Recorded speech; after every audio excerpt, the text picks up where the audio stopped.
ஒரு தூங்குமூஞ்சியின் குட்டி கதை. ராமன் சரியான முட்டாள்.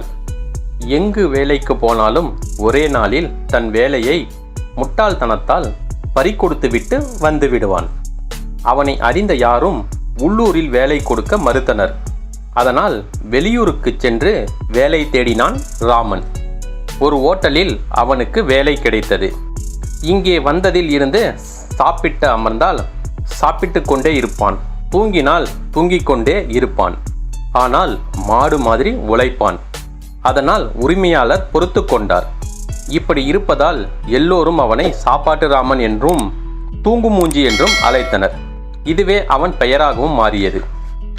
ஒருமுறை முதலாளி வெளியூருக்கு சென்றார். ஓட்டலை பத்திரமாக பார்த்து கொள்ளும்படி கூறி சென்றார். இரவு நேர ஓட்டல் என்பதால் நெடுநேரம் கவனிக்க நேர்ந்தது. பசி எடுக்கவே மூக்கு பிடிக்க சாப்பிட்டான் ராமன். வயிறு முட்டி சாப்பிட்ட அவனுக்கு தூக்கம் கண்ணை கட்டி கொண்டு வந்தது. உடனே படுக்க ஆரம்பித்தான். கும்பகர்ணன் போல் தூங்கிவிட்டான்.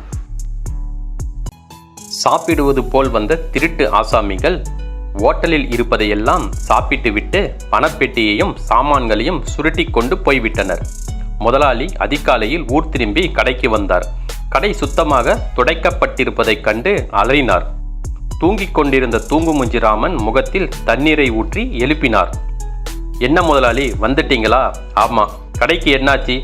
சாமான்கள் எல்லாம் எங்கே என்றான் ஏதும் அறியாதவன் போல.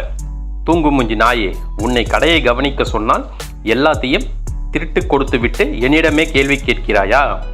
முதலாளி, என்னை மன்னிச்சிடுங்க. நான் தான் சாப்பிட்டது நல்லா தூங்கிடுவேன்னு தெரியுமல்லவா? நேற்று வழக்கம் போல் தூங்கிவிட்டேன் என்றான் முட்டாள்தனமாக.